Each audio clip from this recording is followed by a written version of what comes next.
Ladies and gentlemen, this is Mr. Anderson! Anderson, and you're listening to Roundtable Wrestling. There goes We're Sean. back from commercial. You gotta love live radio. Yeah. Actually, we're gonna get JTG on in 1 second. We're gonna have, what is he calling himself? JTG. Okay, well, what does it stand for? Just that gangster, but he's still JTG. I like that. Just that gangster. It's always been just that gangster, but it's JTG. Has it? Yeah. I never knew that. Yeah. Really? Wow. Hello? Yes, ladies and gentlemen, joining us live right now, JTG, Just That Gangster, live on Roundtable Wrestling Radio. Welcome, man. What's up? Yo, what's good? First of all, it's awesome having you on the show, man. Big fans of your work. No problem. Thank you for having me. Appreciate that. Yes. Obviously, lots to talk to you about. You have a very, very interesting career in the WWE, and of course, still continuing outside of that venue. So, first of all, I got to ask you, because growing up from the Bronx, I grew up with a lot of diversity, and just wanted to know right off the bat your thoughts on diversity in wrestling. Are we seeing enough diversity? With different people in the world of professional wrestling, mainly in WWE? To be honest with you, I just started watching wrestling again because my mom is visiting, and she's a big wrestling fan, so I've been able to catch up on what's going on. Okay. I did see R-Truth out there, and he was he was with the IC title. I'm trying to catch back up with the storylines. Who did I see today? Saw R-Truth. Who else was out there that was... the Matadors are out there again. Okay, Matadors, yeah. Right, but I'm talking about like the last 35 years. You know what I mean? Like every time it seems like something different is going to happen, it seems like they pull that back or that idea back, or it involves something like Crime Time, or something. I don't know if you're familiar with the New Day, which is Kofi. Big Oh yeah, I'm definitely familiar with the New Day. I have no idea what that is. I'm trying to figure out what kind of gimmick they're trying to pull off. I'm a big fan of. Don't tell them I said that. But I'm a big fan of Kofi Kingston. Yes, so am I. We have a big kind of a frenemy relationship going on, and but yeah, I'm a big fan of Kofi Kingston. He's a human highlight reel, and I think it's about time in his career that he gets pushed to main event status. He definitely has the talent, the potential, the mic skills, and if they just gave him to put the machine behind him, I see some terrific things in his future. That's what I'm saying. Like, I'm also a big fan of Kofi, seriously. And then the New Day comes out, and I'm like, it just feels like something that would be done in '92. Yeah, it's like a modern day Men on a Mission. Right, exactly. Except way worse, because there it is. It's like, what? Yeah, I mean the James Brown vignettes. It's just like I don't understand. And again, from your perspective, also, I mean, even though I love Crime Time, people could look at it as, oh, that's all that people of color in the WWE can do. Either you're stealing something, or you know what I mean. Like, there's always a stereotype going on. Oh, definitely. That's what wrestling and entertainment is all about. Even in Hollywood, I'm learning that it's all about stereotypes. Like right now, I'm getting into acting, and right now the roles that for a big black guy like myself is going to be probably a henchman, a bodyguard, a thug. And it's not just wrestling; it's just pretty much entertainment industry. That's how entertainment pretty much mirrors how society portrays everyday life. Right. It's just so it's society. It's not really so much entertainment. If we want to change that, it's up to certain individuals, society, to change that. Too bad. The acting, like, you would have been awesome on The Wire, because I don't know if you're familiar with The Wire, but that would have been the show to be on, because at least it did it the right way. in terms of exposing people to the world, more realistic, or, right now the big craze is Empire. I don't know if you're familiar with Empire, but everybody seems to be, I haven't watched any episodes, but I keep hearing about it. I try not to watch too much television. I'm trying to stay far away at television. I'm about to cut my cable off and just stick to Netflix, Hulu, if I need to catch up on something. But I'm pretty entertained with my cell phone as of right now. Okay, so let's talk about why you would do this for a living. Why did you want pro wrestling? Why that? Well, I wanted to be a professional wrestler because I was just an entertainer at heart, and my mother was a huge wrestling fan. I mean, I grew up watching Hulk Hogan, Macho Man, Bret Hart.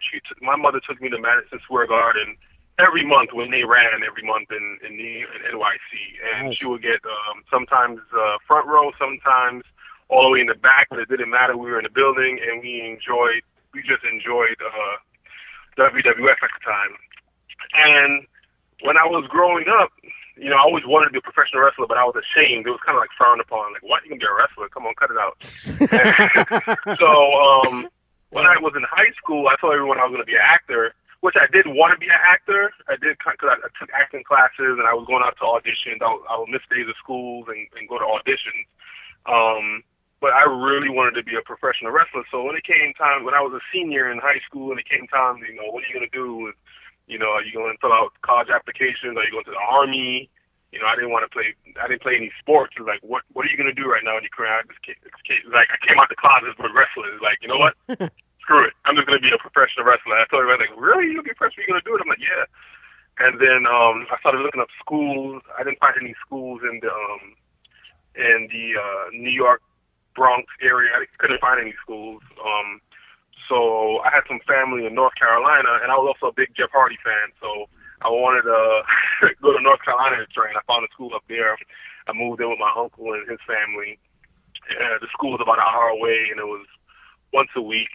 And I went out. I did that for 6 months, but the guy wound up screwing me on my training and money. So I moved back home, and then I found OVW, and that's where I got my start. I got my little run in wrestling.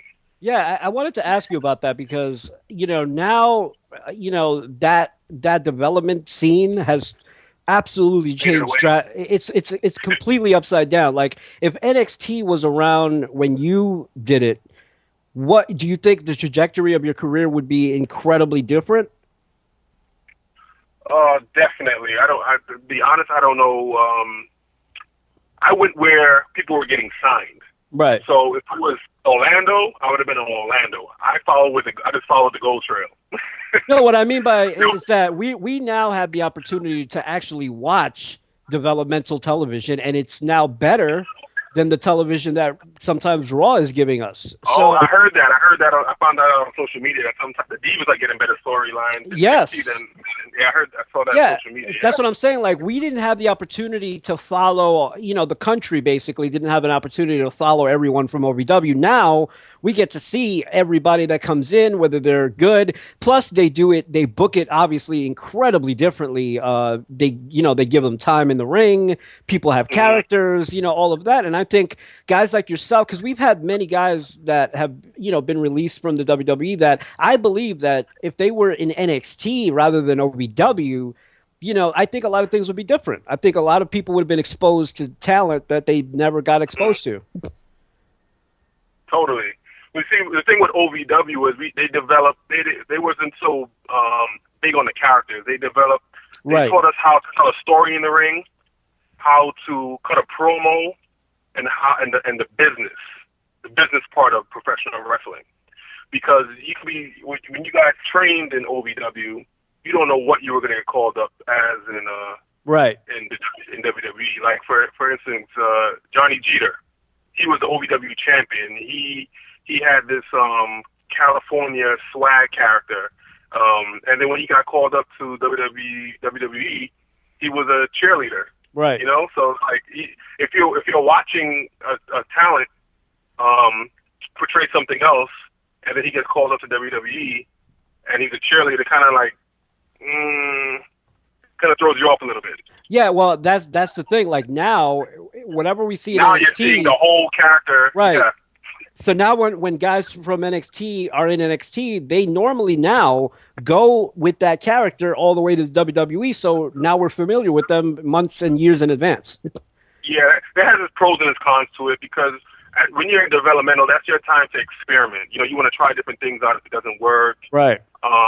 You want to try out different moves. You want to try out different ways to cut your promo. So developmental is a time to just experiment. So if you're doing that, it's on camera. That could possibly hurt you. Right. Not everybody is going to adjust, right away. Yes, exactly. When you got there to OBW, was it mind-boggling because you just discussed being in Madison Square Garden, and I've been to the Garden myself. I know what it's like to watch. Now you're in OBW. Was it mind-boggling at first? Like, hey, I'm in OBW. I mean, it's not the WWE yet, but it's still, a step, basically. Definitely. I did my research on OBW, and I found out that's where a lot of the guys that were in WWE came from. Brock Lesnar, John Cena, Shelton Benjamin. A lot of stuff came there, so I wanted to, definitely go there, and it was definitely mind-boggling. When I got there, I used to take the bus. That place had it was so prestigious that I had to go there, and I wasn't quite going to move there yet because it was in Kentucky. I'm a city boy, and I had no family in Kentucky, Louisville, Kentucky. Right. So I would take the Greyhound bus from New York after my shift at AMC Theater in Times Square, and normally they don't give employees the weekends off because that's when movies come out Friday, and that's the busiest time. Right. I explained to them, look, I'm trying to be a professional wrestler, and I need to go to school on Saturday. I'll work the whole week, Monday, Tuesday, Wednesday, Thursday, how many shifts as you need me to do, but I need Friday, Saturday off. They was like, we can't give you that. And I talked them into it, and they were like, good luck with your wrestling career, and they let me do it. And did they do it? Did they do like good luck, like they were laughing, or? No. They were kind of behind me a little bit. Oh, okay. They were behind me a little bit, and they let me do my weekend warrior training. I came back and I'll work, and then I'll just keep doing that every week. And that was like a 15-hour travel day. I'll train at OVW for 2 hours, and I'll hang out for a little bit, get something to eat, and jump back on the bus and ride back to New York. And it sounded crazy when I told people this. Like, you travel 15 hours for 2 hours of training? I was like, man, this is where the best train at. You know what I mean? I want to be the best. Weren't you like dead though? Like when you got home? Oh yeah, I was dead tired. Because those Greyhound trips, man, those are not comfortable. Yeah, man. I told my last Greyhound trip, I was like, this is it. I'm never doing this again. The reason why I stopped, I had to move to Louisville, Kentucky, because the Greyhound bus kept breaking down. Oh. It was late. I was showing up to practice like an hour in between or sometimes toward the end, and my trainer pulled me to the side. He said, look, man, you have a lot of potential, but you can't keep missing practice. This is like the second or third week in a row. I know you live in New York, but you're going to have to move out here. You can't keep training from New York. And I was like, you have to come to the shows. We also have shows. Obviously, we ran live events. He's like, you're going to have to come to shows, participate, not just in the ring, but outside the ring, too. And you have to, there's outside politics, and you have to get to know her. It was like, all right. So I told my mom, and she supported me because, of course, she's a big wrestling fan. Of course, she wanted to see her son on Raw. So I moved to Louisville, Kentucky, and I lived in a hotel not too far from the school for a couple of months. Was that crazy? Because I live in New York, and I've gone to other places other than New York, and I'm like, oh God, I want to be in New York. What was your experience like going to a total? I mean, because that is kind of mind-boggling. Hey, you're in New York, and now you have to move to Louisville, Kentucky. I mean, what is that like for the first couple of weeks?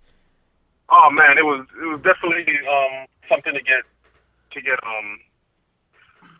I'm just reminiscing. I had no car. Right.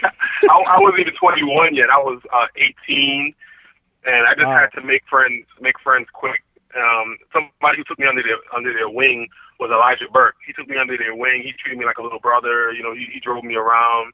he introduced me to people, and he showed me the ropes. You know, he taught me etiquette. That's something that you definitely need to have. Yes. Is locker room etiquette and learning politics, because one wrong move, or you say the wrong thing, that could be the end of your career before it starts. And Elijah Burke, by the way, another amazing talent that I feel got incredibly misused. That guy should be a star, in my view. Oh yeah, definitely. I definitely agree with you. Elijah Burke, great on the mic, great look, yes, great charisma. But again, it's all that politics. Yeah, we we had Trevor Murdoch on the show and a couple of other guys actually, and they said the exact same thing, that basically what happens sometimes is you could give somebody even the wrong kind of, like, you could say something right but in the wrong way, and that's it. That'll be, yep, you're done basically. And you sometimes, according to their experiences, they're not really told directly what the reason is, but they kind of have a feeling is that, and so much talent gets thrown to the wayside. And I feel like, JTG is on that list of guys that what could have been with JTG, because I thought you adjusted. I'm sorry to cut you off, but in the ring, like I play the video game a lot. I still use your moves in the video game because I thought you were very innovative and very it was fresh. It was something new. I thought you brought a lot to the table. I appreciate that. Yeah, I did. I was very innovative with my moves. I will watch a bunch of stuff and I'll try to add my own little style to it. I had my own style and I wanted to add that to everything that I did, even if I was taking it from another superstar. If I was bringing it back, sometimes it's cool to look back at old footage and use moves that nobody else is doing. But I always had to add my little spice it up a little bit, add a little flavor to JTG.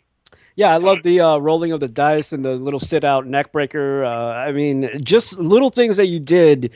Really, I thought, like, wow, why? I just, sometimes it's mind-boggling. It's just mind-boggling to me that, that doesn't seem to go anywhere, but something very odd and stupid will go incredibly far. And it's just like, what is going on here? And like you said, it could be politics, right? I mean, it could be you bumped into somebody the wrong way, or I don't know, the wrong politics, and that's exactly what I'm writing a book on about right now. My book is about it's about heat. Throughout my career, I experienced numerous situations where I experienced heat and avoided heat, and with certain superstars, and those superstars just pretty much hold their career in the palm of their hand. Right. You know what I mean? Are you a guy that can keep his composure? Because how long do you, like, for instance, like some of the stories that we've heard, for me, like, I would last like 2 weeks, maybe at best, because I can't keep my composure. Are you a guy that could keep his composure? Like, are you a guy that could take the kind of politics for weeks and months and years? How long does it take to break a JTG in terms of politics? When I first started, I was pretty much walking on eggshells. I wanted to make sure everybody liked me, and I didn't want to ruffle any feathers. And then towards the end of my career, I didn't. Can I curse on this? Yeah. I don't know if you can say whatever you want. Towards the end of my career, I didn't give a shit anymore. I didn't give a shit. It's like, if you don't like me, I don't care. I try not to be too emotional. I try to keep my composure. But when it was too much bullshit, then I had to speak up. Right. Like without pay. I don't know. I came out. I said something about that on Twitter. Right. I spoke up for the locker room. We did an overseas tour, and pretty much we didn't get paid for it. We got paid like a certain amount of X amount of dollars, and then our passport, to go over there, visas, whatever, work visas was the same amount that we got paid for. So we pretty much worked for free. Right. I was like, this is bullshit. Everybody was complaining, but nobody was doing anything. So I went to the office. I said something. I wanted to speak to the big dog. I wanted to speak to Hunter, and Hunter was avoiding me all day. And it was like, you know what?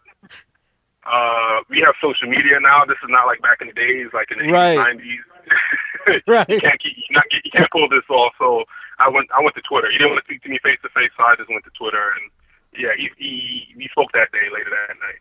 I could imagine. I could imagine if we did have Twitter, like what like Kurt Hennig would be saying, or like you know what I mean. Like there was so many guys that were so screwed over, it's not even funny. Like, and what's interesting is, like, I don't know if you're familiar with the CM Punk thing, but I find it fascinating because he sat down on a podcast and told it like it was. And, a lot of people are, like you said, a lot of people would never do something like that. I mean, nobody really, and I understand to a certain degree, you care about that job. You kind of, it's a dream job in a sense, but shouldn't there be some kind of like, hey, if I feel a certain type of way, shouldn't you guys be allowed to at least express that? I mean, it seems like you guys get in trouble even if you express a bad feeling. Exactly.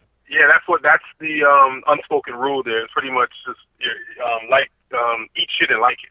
Right. And for a long time, we'll take away TV time. You'll get no travel. And your any potential of you getting any push, that's down the drain, and you'll start slowly fading.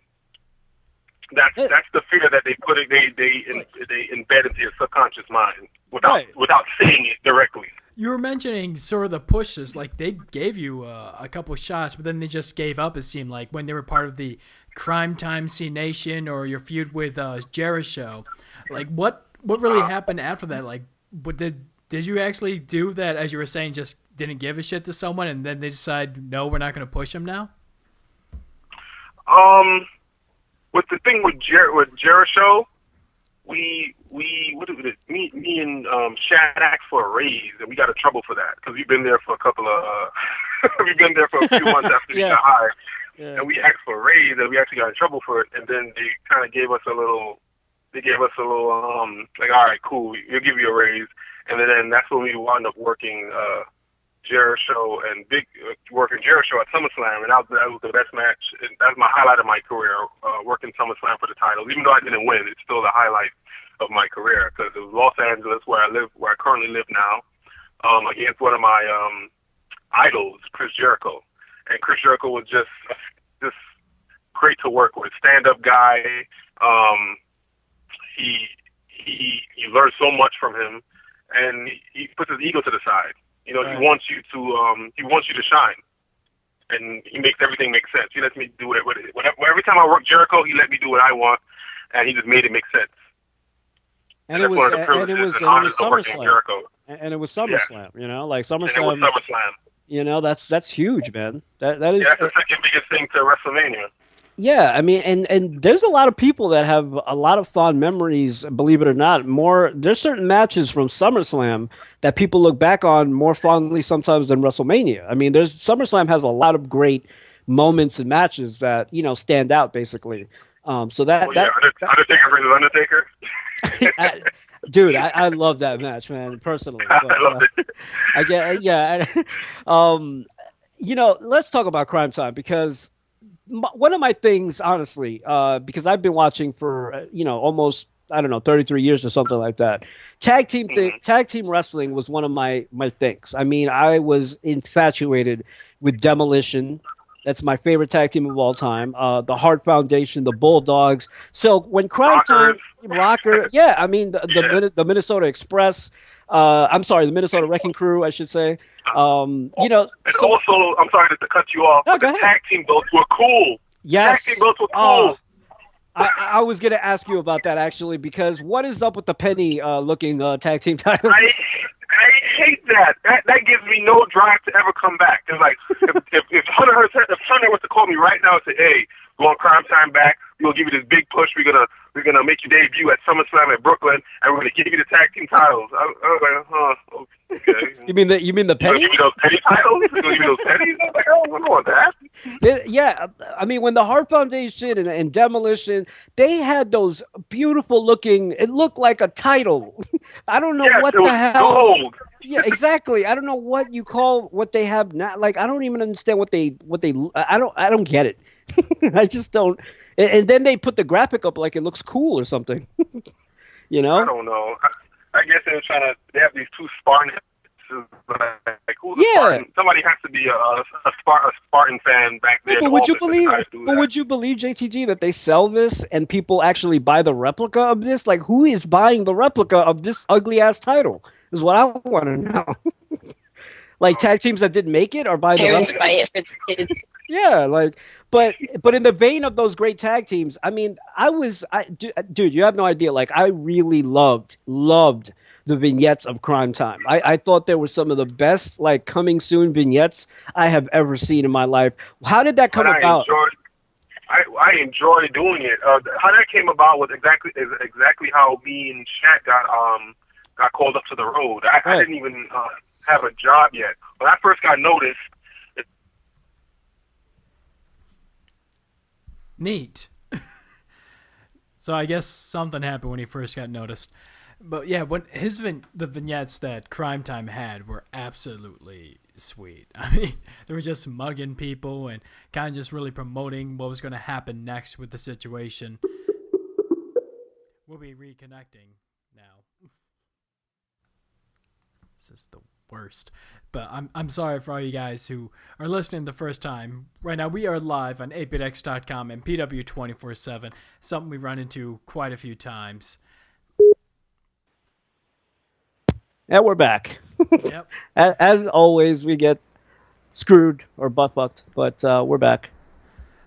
If you guys remember the dance. We'll be bringing back JTG, don't worry about that. So, absolutely. Talk about WrestleMania for a second while I get JTG. I don't even want to talk about WrestleMania. Oh, you want to talk about WrestleMania. You want to talk about that script leak. I still want to talk about... So Sean, can you finish reading it? I did finish reading that. I will say, one of the best matches I saw happened last week. I'll be rewatching it again. AJ Styles, John Hennigan, Family Wrestling Entertainment. Right now, one of the best matches I've seen all year. Hands down. You paid for that? Yes. You paid for that, Sean? Why wouldn't you pay for that? That was a damn good card with an amazing main event. And we talked about we talked about like. Don't tell me the results. I still need to watch it. I won't tell you the results. Wait, you can watch this? Yeah, it's through our. Yeah, I'll say it anyways because Rob Feinstein's been on the show, so I'll plug their website. RF Video still has the FWE event, so we can still have them on this. Still watch it. Really, RF Video still around? Yeah. Thought he got arrested. No. He was on our show, Byron. So obviously he didn't get arrested. If he was arrested, he would have never been on our show. Welcome back, JTG, to Roundtable Wrestling Radio. Okay, I'm back. Yes. Okay, what was we were talking about one of my favorite tag teams, Crime Time, and how you guys got together, man. Let's talk about that. Oh, yeah, how we got together. So Shad just finished doing a storyline with CM Punk for the title. They had a run, and then Paul Heyman decided to put Shad and I together. And right after Shad's match, I popped my head out of the corner and I said, Shad just went neighborhoody. And that was my first ever TV debut. And then the next week, Shad and I worked the tag team champions, and we won the titles right off the bat. And when I found out the news, it was like, at first I was sitting around doing nothing. I was just waiting to get some TV time, just like everybody else in the locker room weren't on TV to get some TV time. And then out of nowhere, I did a TV debut, and the week after that, I'm the tag team champion. It was like it all happened so fast. And then we were bad guys, but we were getting some good crowd reaction.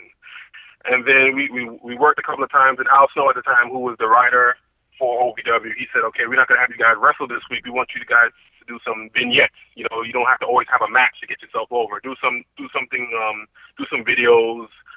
It could be comedy, it could be anything you want, but do something that will get you guys over. You guys go ahead and do it. So I decided, to have some fun with this, and we did a training video. And the training video was Shad and I robbing a smoothie shop, messing with cops, beating up on park rangers, and what we did, I think we robbed the car, and that was all our ideas. And the next week, a week or two after that, I'm at the daycare and I get a call, and I'm opening up the daycare. That's why I was working at the Gold's Gym daycare, so I could get a free workout because I was dead broke while I was training in OVW. Right. And I get a call from WWE office. It was John Laurinaitis' assistant. They're like, "Hello, is this Jason Pollock speaking?" "Yes, John Laurinaitis would like to speak with you." I'm like, oh shoot! I wonder if this is the day I've been waiting for since I was the first got to OVW. John Laurinaitis gets on the phone. You know his voice. Hey kid, how you doing? I was like, Johnny? He's like, yeah, this is John Laurinaitis. We saw the good work that you're doing down there at OVW. We want to give you a job. You're interested? I wanted to say, fuck yeah, I'm interested. You know how long I've been in OVW? I'm here. I'm taking care of kids. Hell yeah, motherfucker. And he said, yeah, we want to bring you down to Raw this Monday coming up, so you could get used to getting on the road. I'm gonna hand you back over to my assistant. We're gonna need your passport information and all this other good stuff. And I'm like, I'm at work, and I'm like, I'm ready to leave. It's like, I don't need this daycare job no more. I'm ready to bounce. I'm about to be rich. Shit. But I stayed. I put my 2 week notice, and I didn't just leave the kids there. You know, I said my byes, and I would. And that would have been an awesome video, by the way, if you would have just bounced on the kids. Let them in the kids. Let them lift their hands in the air. Time, kids, yeah. That would have been great. Yeah, that summer was the summer of was the best year of my life. 2006. That all happened so fast. One year, one moment, I'm sitting there waiting to get some TV time, and the next thing you know, I'm doing my vignettes on Raw. So let me ask you the big question. Your mom must have been ecstatic, right? I mean, oh man, I called her that day, and it was like it was the greatest. Like she won the lottery, right? And she called everybody that day. She called everybody in the family that day. Yeah, Jason, you got a contract to be a wrestler and WWE superstar and all this good stuff. I was happy. I was proud to make my mom happy. And the first time she saw me in Madison Square Garden, I found her. It was like a needle in a haystack, but I found her. Oh. And I could just see the smile on her face. She was just so proud.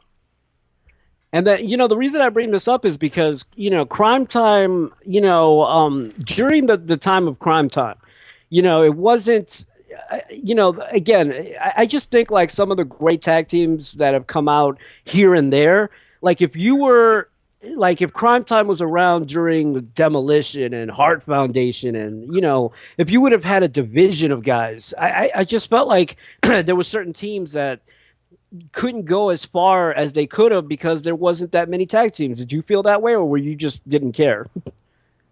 Oh, with the tag team division? Yeah, there weren't enough tag teams when Chad and I were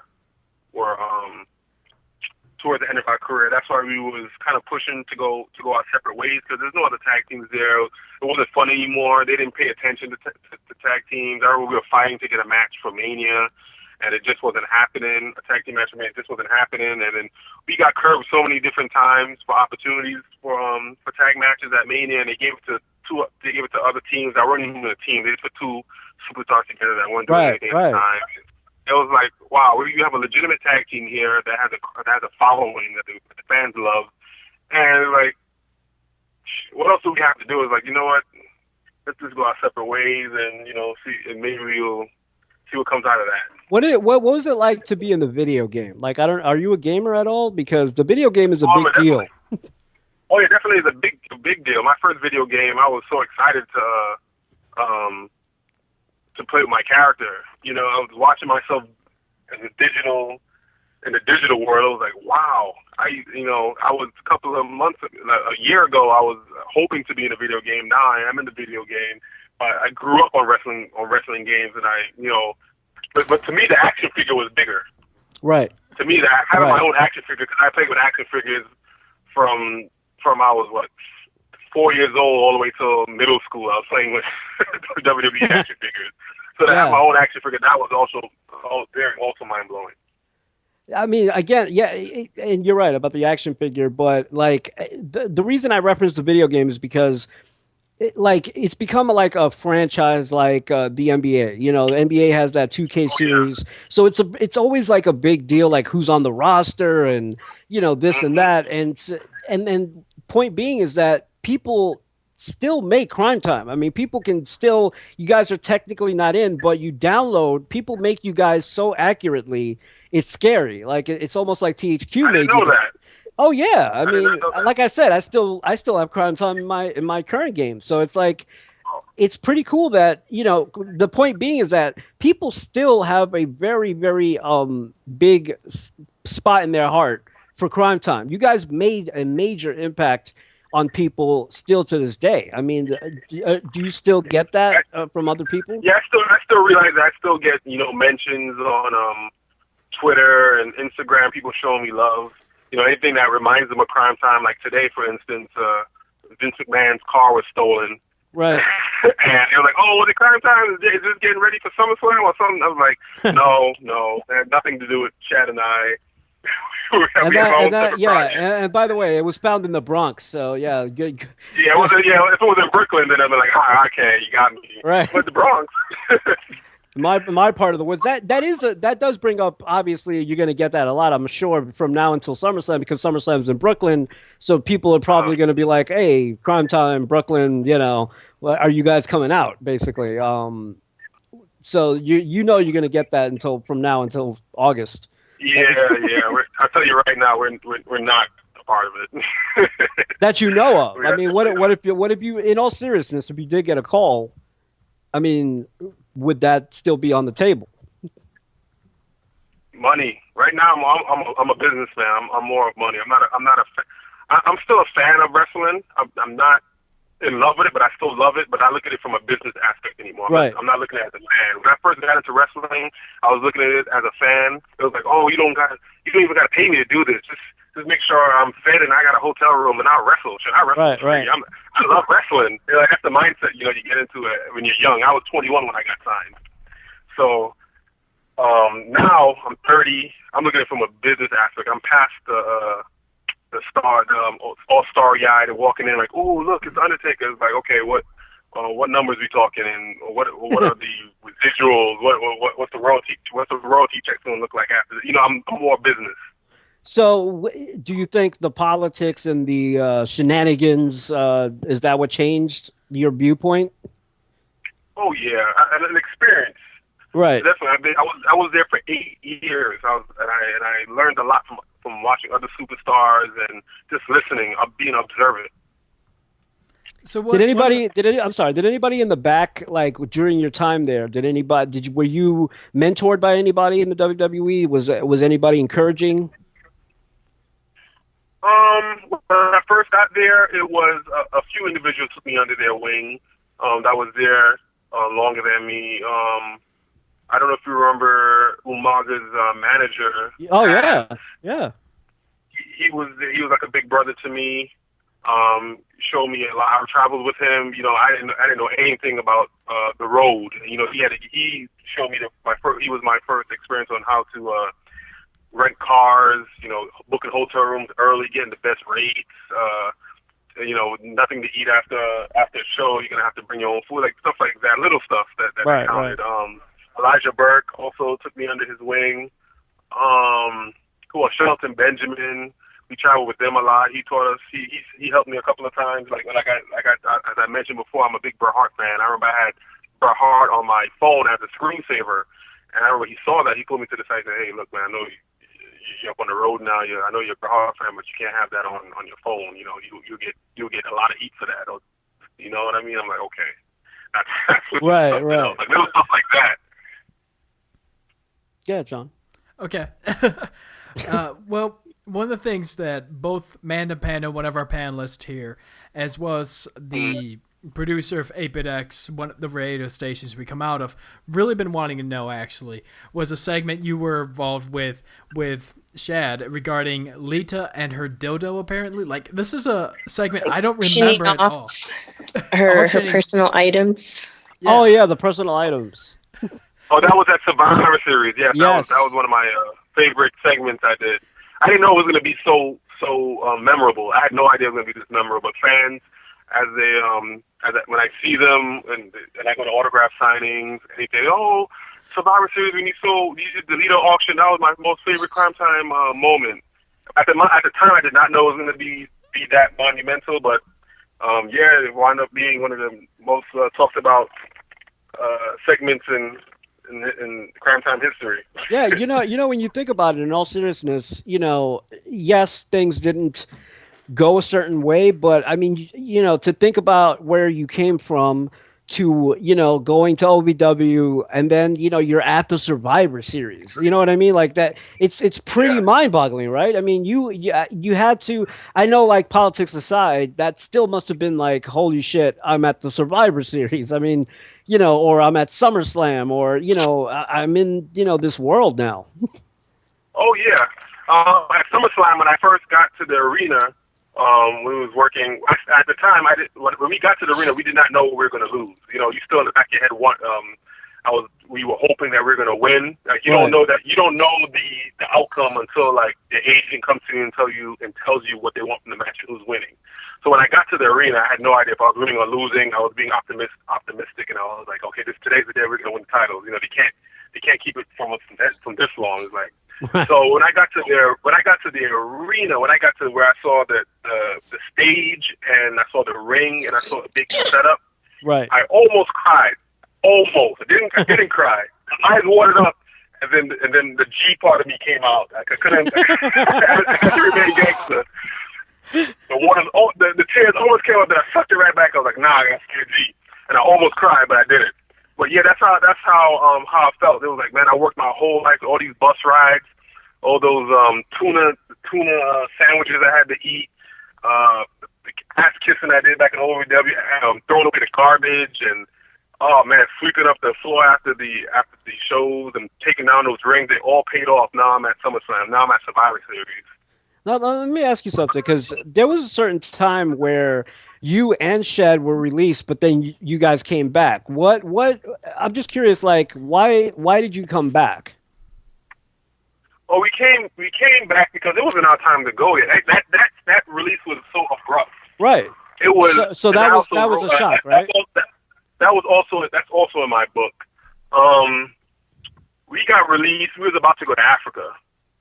We had a whole tour, a 2-week tour going to Africa. I'm so excited. We're going to the motherland. Not a lot of people could say that they've been to Africa, and we're going there and we're getting paid for it.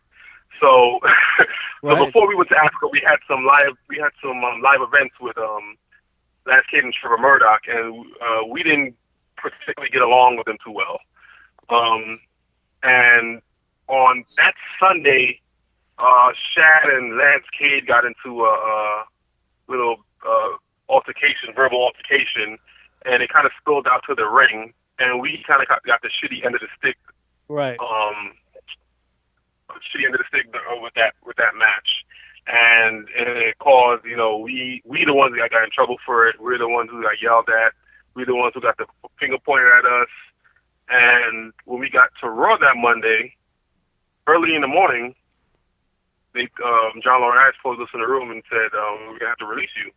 And it was like, what? I thought we were gonna get fined. There's nothing wrong with getting get a $10,000 or $20,000 fine. It's like, okay, whatever. We'll pay that off. We're making pretty good money, but they fired us, and it was like, wow, this is some bullshit. And then when we walked out, Hunter and Stephanie were outside the office, and they kind of gave us a little rainbow at the end of that storm. What's that saying? They kind of gave us a little light of the end of the tunnel. Yes, they gave us some light at the end of the tunnel. Like, hey, we got to keep your nose clean. Don't burn any bridges, and there's always guys always come back. Just keep your nose clean, and everything will be all right. Trust me. And it was like, okay, all right. I don't know whatever that means, but to be honest with you, that was like pretty much a 6-month vacation. Right. 3 months paid. Then I got my first video game check, so I was really balling. And then while I was on vacation, I was in Trinidad with my family, and I get a call from Shad saying, hey, they might want to bring us back. We have to go train at Booker's. And I'm like, you sure you're not bullshitting me, Shad? He's like, no, I'm serious. They want to bring us back the day after WrestleMania. And I'm like, okay. So we trained at Booker's, and we got the call when I went back home to Kentucky. I was living in Kentucky at the time, and I got a call from John Laurinaitis, and he's like, hey, to popular demand, we want to bring you guys back, and we wanted to debut at WrestleMania, after WrestleMania, and we're not going to bring you back on the same amount that you were making before. I was like, okay, all right, good business move, but you could always work towards that again. I was like, all right, cool. I definitely wanted to come back. Should have been like, why can't we come back on WrestleMania? Oh, yeah, right. But you know what's interesting? There was a popular demand. I mean, there really was. There was crime time signs and talk, and so I kind of believed them this time on that because there was an incredible demand, right? I mean, you guys know that you guys were. For some reason, crime time just stuck with people. Mm-hmm. Because I guess because we stuck with you because we were realistic, Yeah. That JTG was pretty much Jason Paul with the volume turned up. Right. I am from Brooklyn. I do love hip hop. I love the hip hop culture. I pretty much took 3 characters that I like and combined them together. I was a 50 Cent fan. I was a LL Cool J fan, and I just pretty much combined those characters together and had fun with it. What on a side question, what do you think of the hip hop culture in the sense that they're trying to take out like the N-word? What do you think about that? Like not only for hip hop culture, but Empire just had a big controversy because Terrence Howard wanted it in the show to be more realistic. And I come from the Bronx. I know this is how people talk. It's just literally like a second language. What do you think about that? Trying to eliminate from movies and music and all of that. Because Method Man actually today came out and he was on TMZ Live. He actually said, "I'm not saying it anymore. I don't want to be a part of anything that has anything to do with it." What are your thoughts about it? I kind of agree to an extent. That word been always controversial. And it's like watching Pulp Fiction without the N-word. I'm trying to avoid saying it myself, but like you said, it's so embedded in our culture, and it just brings when you say the N-word, kind of, and another person can't say it because of their skin color. Right. It always brings some. Why could you say? Because you had the privilege. Not the privilege. You've been saying it. It's not a privilege. I take that back. You've been saying it for so many years, and then you had it taken away from you. Now you're saying it, and it's been used inappropriately. And right. I'm telling you that whoever grew up in my area, like whether it was white, black, Spanish, no matter what, we all say that. I mean, we're not saying it like you. I mean, it's part of the vocabulary in a sense, like almost saying dude or man. You know what I mean? Like it's just how do you stop doing that? It's a word of it's a word of endearment. Right. But it's been used so inappropriately. Not inappropriately. What's the word I want to use? It's been used. Yeah, I know what you're saying. Like people have used it in a negative, like in a mean-spirited, trying to demean you and things like that. But what I'm talking about is like if you do a show like Empire and that show is based off of doing the hip hop, world. I mean, let's face it, people talk like that in the hip hop world. I mean, Yeah, but I totally agree. But Empire is such on a bigger platform. And when it is said, when you say the N-word, that just gives ammunition for the people who can't say it to want to say it more. Right. It's like, they said it. Why can't I say it? They said it on Empire. It's like, yeah, and then you have to get into a whole spiel on why you can't say it. It is stupid. It is stupid. Like if you are watching something like that, and you're like, well, why can't I say it? Well, if you haven't said it all your life, don't say it. Like keep not saying it. But if you were grown and raised around that, it's a little bit different for those kind of people because again, we're not saying it in a negative or mean way. That's how we grew up. That's been around forever. So, like it's such a interesting because to have Method Man, like that is unbelievable to me that Method Man is now swearing off the word, like, and he won't do business with anybody that does it. Like that's incredible. It's a start. It is a start. It's definitely a start. Do you think like the next generation? I mean, what do you think about the censorship? And would Crime Time? Let's put it like this: would Crime Time be able to get away with certain things today? In WWE right now? No, I'm just in entertainment in general. There is a incredible amount of censorship, not just the N-word, but just everybody's very sensitive and everybody makes comments and then they have to apologize for their comments and all this crap that, you know, basically everybody can't hear anything bad or negative, or, you know, we lose it. You know, Crime Time, I think, would be taken the wrong way today. Oh, Crime Time, we'll definitely have to, if we ever came back, we would definitely have to evolve our character. You know, nobody wants to stay the same character as they were when they first came in. I think we'll still be loved. I think we'll still be hot. I think we'll still be fresh. And, you know, if they came back, we'll have a new look, different swag, and we'll definitely be more modernized, and we will definitely adapt to the time that we're in right now. So just to be clear, if the money was right, you would return to WWE, correct? If the money was right, yes. No offers from TNA or some other promotions. If I did, I couldn't say anything about it. You know, right. If there was some offers, you know, I couldn't say anything about it. But we don't look. Do you look down? Do you look down upon like going somewhere else other than WWE? Is that frowned upon? No, it's not frowned upon. I mean, I would work for another wrestling organization. But again, the money has to be right. But at the back of my head, growing up, my dream wasn't to be a professional wrestler. My dream was to be a WWE superstar. There you go. So that's why I haven't been so seeking out to be in TNA or anywhere else. It's like I didn't. That wasn't my plan to just to be a professional wrestler. Like, I feel like a fan. Like to me, it's a shame not seeing you on television in terms of wrestling. You know, not seeing you because you were so good and talented. Like your singles run, I thought was really good. Like I thought, you know, again, WWE gave me false hope. There, you know, I was like, oh, cool, they're gonna do something with JTG, and then, you know, of course, you know, we're the New Day comes out and whatever, but you know what I mean? Like, as a fan, just speaking as a fan, I think it'd be really cool to see JTG do the stuff that you do so well in the ring at some point. At least I hope. I appreciate that. You know, we'll see. You never know what the future holds. But right now, I have a new mindset. It's like I'm concentrating on business. You know, I'm never trying to have a 9 to 5. I'm never trying to have a job. My goal is to run my own businesses and be my own boss, have my own hours and have my own schedule. And being a WWE superstar, that's the total opposite of what I what I haven't planned for my future. It's pretty much a slave. You are a slave. Right. And you can't do anything outside, and you know you guys have nothing. You need permission. It's like me as a grown ass man, I don't want to ask anybody for permission to do anything. Right. You know. Right.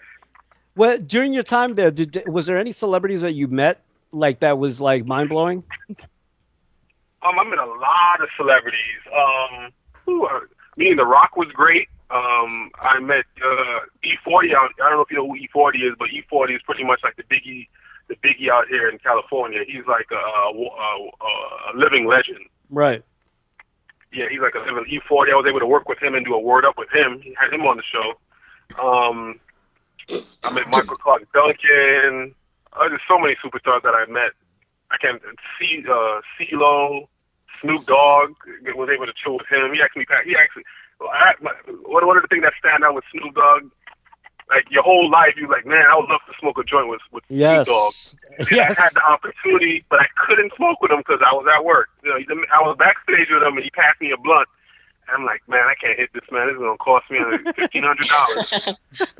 And I didn't have that to spare, man. Imagine JTG, Snoop Dogg, and Rob Van Dam like smoking. Oh man, that'd have been great. We had RBD. That's all he talked about. It's weird. Yeah, he loves it. He's like, but I agree with him. I mean, it's, you know, the policies on that is just ridiculous. But I would assume that, you know, so many people have said if you're around Snoop Dogg, you do it. You know. Oh yeah, definitely. Damn job. I enjoy weed. I could count on my hand how many times I've smoked it. You know, I don't abuse it. You know, to me, it's like a special occasion. It's like, okay, I wish I could, man. Weed. I get paranoid, but I wish I could.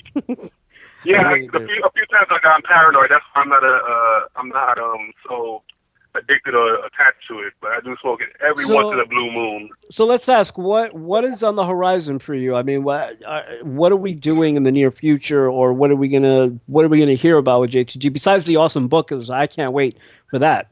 Maybe some AutoZone commercials. Yeah. Oh, I have the book. I also have a project that I can't talk too much about. You just got to stay tuned on social media that I'm about to launch. That is about to launch soon. And you like Twitter, social media. JTG 1284. Yes. I love social media. That's my news. That's my entertainment. I have no need for television. I have no need for cable. I agree with you there. Movies, do you subscribe to the WWE Network? Hell no. I have to ask because I'm curious to see who admits it. There's been a lot of people that have admitted it. I'm just saying. No. I'm not. I don't pay the $9.99 or $10.99. I don't pay the $9.99. Yeah, I don't pay the $9.99, and I'm only gonna watch WrestleMania, and there's probably 3 events I'm probably gonna watch. It's gonna be WrestleMania, SummerSlam, and Royal Rumble. And I'll probably watch it at a buddy's house. I'll go by somebody's house. I'll watch it at a bar. Are we curious about Pacquiao and Mayweather? Definitely. I'm hoping to go out to Vegas. I probably won't have seats for the fight, but I still need to be in that environment, that atmosphere of Vegas. The energy there is gonna be crazy. Who's gonna win? So I'm gonna have to go with Mayweather, man. I'm gonna have to go with skill over Will? Over a brawler. Yeah. Skill over will. Okay, hey, but first of all, let me just say that it is truly awesome having you on the show because I really am a fan of yours. Loved Crime Time. Like I said, use them in the game still. It's one of the. It's a fond memory for a lot of people, honestly. Crime Time, and I it would have been awesome to have you guys at SummerSlam because Brooklyn, it would have been great. But thank you so much for being on the show, JTG. Anything you want to say? Thank you for having me, man. Anything you want to say to the people, to the peeps, to the people listening? To the fans, I love you guys. Keep hitting me up on Twitter, JTG1284, Instagram, JTG121084.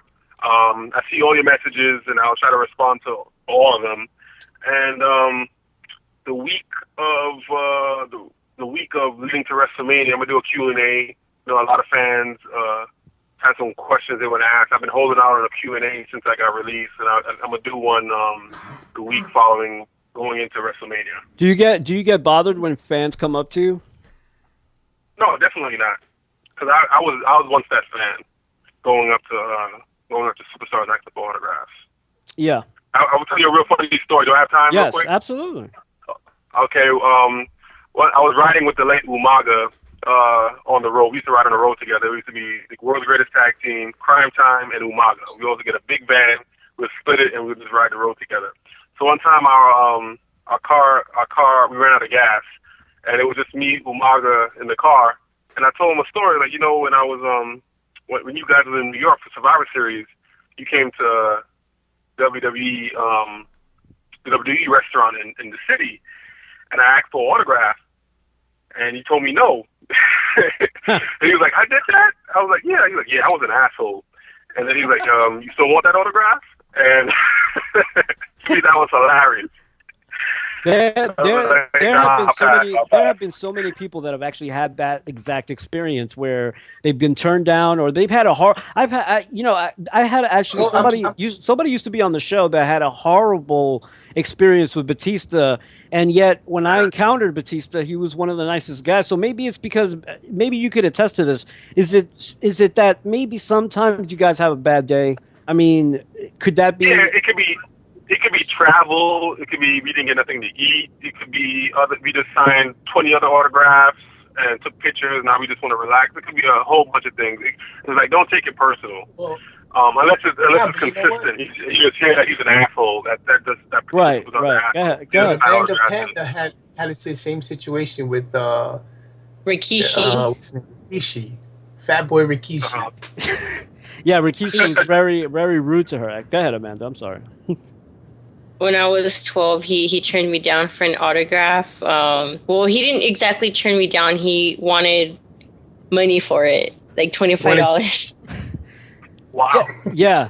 So then JTG. So sometimes you guys ask for money. So Yo, JT, now I don't know if you want to talk about this. You probably don't even want to mention it, right? I don't know how cool you are with Punk, but I also heard Punk was not a very nice, approachable guy to his fans when they approached him for autographs. I don't know if you've ever been around in the airport. He hated. I don't think that he hated signing autographs. I don't think that he hated taking pictures with fans. I think he hated taking signing autographs for individuals who was in it for monetizing off of his autographs, like selling on eBay or any auction it off. Like if you were there waiting at the airport for hours, it's the same people too over and over again. And there's no way to tell, right? Yeah. No, after a while, you kind of see the same faces over and over again, and they just have a bag full of action figures and stuff for you, cards to sign. It's like, okay, didn't I see you last week or the last time I was in this area, and you want me to just keep signing over and over? And it's like, I personally, I would sign it. I don't give a shit. But, you know, Punk, he didn't want to hear it on. Did he? Now, what do you think about the stance he made? What do you think of the fact that he spoke out? Like I said earlier, like, is that going to help wrestlers, you think, maybe express themselves more like you guys? Because, I mean, like we talked about earlier, you know, I think there should be a way to express yourself that you're frustrated or, you know, maybe use me better, something, you know, communication, basically. Did Punk open those doors? Those doors are already open. It's just you have to have the balls to do it. Right. Yeah, the doors are always open. And like what I did with I don't want to toot my own horn, but when I put those tweets out on Twitter about the company, I was at Raw. I sat at the monitor waiting for somebody to come talk to me. And they was like, Jason, are you fucking crazy? Did someone hack your Twitter? I was like, nope, no one hacked it. And you just have to have the balls to do it. And some individuals right now they're just comfortable. They're just secure of getting a check every week, and they don't want to. And they've cracked down on that, by the way. They've cracked down on the Twitter thing because now you know, like you get really in trouble if you do anything outside of what they want you to type, basically. JT, you've been involved with something on Twitter also. I think they put a stop on something, right? Yeah, that's what I was mentioning before about when I did those tweets at Raw about the pay and them taking advantage of superstars and I did some. I think I was one of the first individuals to do that. Probably not the first, but maybe the second or third. And I don't think I deleted the tweets. You know, I just had a conversation with Hunter. And the next following week, I got TV time, but it wasn't TV time that exactly what I wanted. I worked right back. Right. Oh, shit. I heard that's a punishment or something. Yeah. I just had to send a message to the boys. If you speak up, you get destroyed. Right. Yeah. I want to ask you. In the long run, I had the last laugh with you. Yeah. I had the last laugh. I wanted to ask you one more thing about Punk. What do you think about his UFC situation? I mean, do you think this is a good idea for the guy, or I mean, how do you think he's gonna do? I wish Punk all the luck in the world. I don't know. I want him to win. I want him to be he's one of the boys. You know. Yeah. And being a professional wrestler, even if you didn't like the guy, even if you had a personal dispute with somebody. In some sort of way, that is your brother. Like if me and somebody had a disagreement, and that person got into a fight at the bar, I still have to like get involved in that fight. I still have to help him out. It's like seeing your family member in a fight. Even if you and your brother got into a fight, you still have to jump in. That's your brother. Right.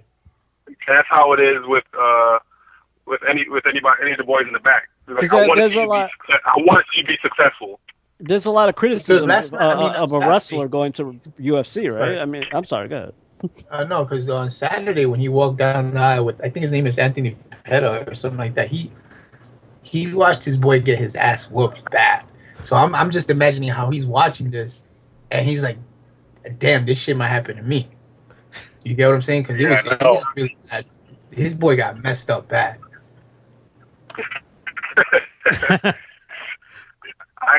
if Punk loses, if Punk loses, I hope he doesn't get beat up bad. I hope it's just by decision. I hope he doesn't get knocked out or tapped out.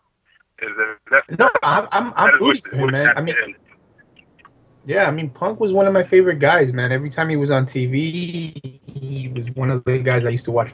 He was one of the reasons why I would watch Raw. He was so entertaining because when they gave him that opportunity, he was so entertaining that he captivated everybody. You need to tune in to listen to what this guy had to say, his wrestling skills, all that stuff. So I was a big fan of his. I'm gonna tell you why I think Punk is gonna win against his first fight. Right. When Punk put his mind to something, he usually accomplishes it. He's very focused. So right now, as you speak, he's probably training. Right. At this hour, he's probably training. Yeah. Would that be something that you would ever approach JTG, like getting into that world? Hell no, I'm not doing that. Wait a minute. First of all, you stole my answer, but second of all, I agree with you. Yeah, that seems like I don't know, like getting into that world after being in your guys' world for so many years. It's a little bit weird, and I think that's why the fans are conflicted when it seems. Let me put it like this, JT. You guys had a lot of celebrities on your show, right? It seems like you guys could go on a television show and rock it, like just tear it up.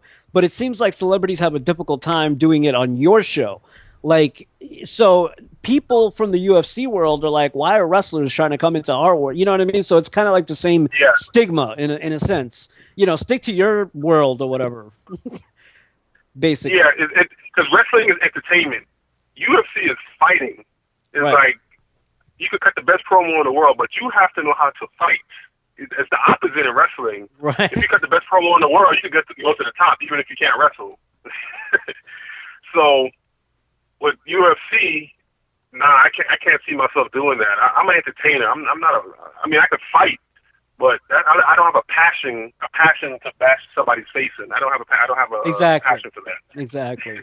Well, once again, JTG, it's been awesome having you. I really cannot wait to see you. I honestly do hope you get on some kind of TV show or movies, because honestly, the movie business, until now, the television business, which is getting better, but we need something cool and something different, right? I mean, we need the JTGs of the world to come in and rock it, basically. I appreciate that. Thank you. Thank you, man. Have a good one.